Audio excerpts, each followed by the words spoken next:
bagaimana cara kita bersabar dalam menjalani value diri kita di hadapan Allah, Pak Ustadz. Terima kasih.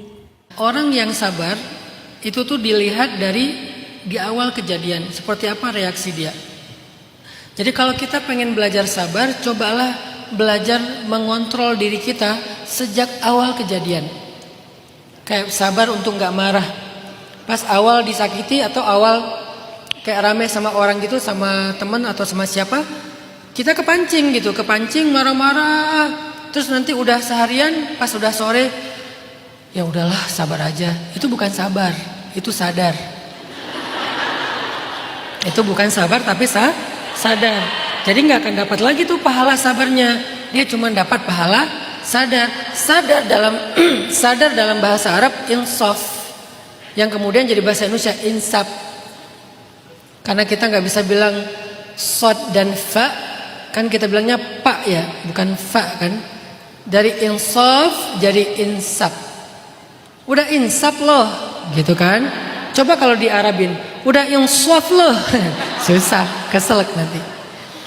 Artinya as-sabru, kata Nabi, 'inda sidmatil ula, sabar itu di awal kejadian. Makanya begitu ada kejadian, kita belajar untuk mengontrol reaksi kita atau sikap kita. Boleh nangis nggak Ustaz? Boleh, Nabi pun menangis. Boleh merintih kesakitan nggak Ustaz? Boleh, namanya kesakitan pasti merintih. Nggak ada orang yang kesakitan diam-diam aja ya. Lo kenapa diam aja? Sakit. Nggak ada, namanya kesakitan merintih. Selama merintihnya tidak berlebihan, asal merintihnya nggak ngeluarin kata-kata mencela. Anjir, jangan. Anjing, jangan. Cukup aduh misalnya. Oke, masih oke lah. Namanya merintih, bukan mencela. Bedakan ya merintih sama mencela. Merintih itu mengaduh. Apa arti mengaduh? Mengaduh ya mengatakan aduh. Mengaduh itu mengatakan aduh, itu merintih namanya, dan itu nggak apa-apa dalam Islam. Tapi kalau udah mencela, itu udah namanya mengatakan kalimat yang badhi, yang buruk. Kita kontrol diri kita, lisan kita, sikap tangan kita, kaki kita kontrol, termasuk pikiran kita dari suuzon, kita kontrol di awal kejadian, berarti insya Allah kita udah jadi orang yang sabar. Itu pertama.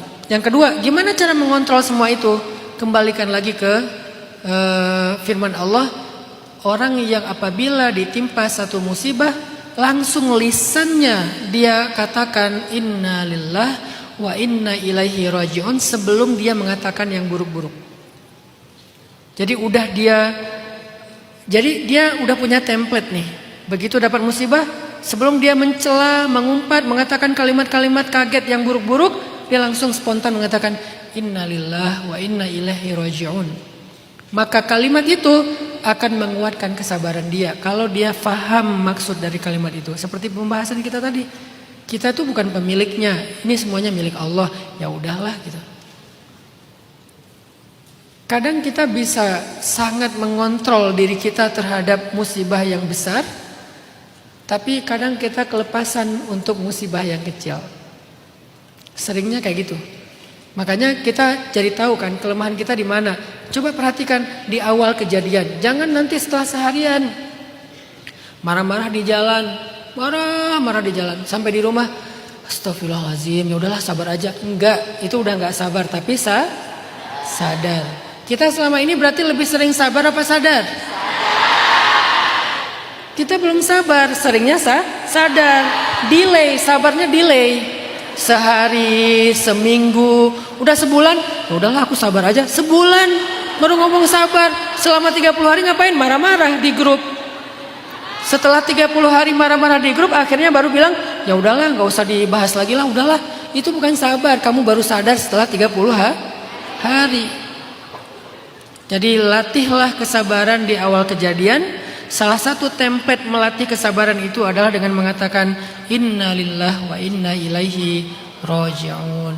Maka yang harus kita latih sekarang adalah penghayatan dari kalimat itu. Karena kalau kita lagi dapat musibah, kita nggak bisa lagi baca-baca buku apa ya arti inna lillah teh. Nggak bisa, namanya lagi dapat musibah ya. Sekarang kita bekali diri kita dengan memaknainya. Oh ini maksudnya. Begitu nanti dikasih ujian, kita langsung mengatakan itu dengan pemaknaan yang udah kita pahami. Jadi kita nggak punya apa-apa, semuanya adalah punya Allah, sehingga ketika kita dikasih musibah, kita sebetulnya nggak kehilangan apa-apa. Kita hanya diambil apa yang menjadi milik Allah, dan pasti Allah akan menggantikan dengan yang lebih baik setelahnya. Allahu a'lam.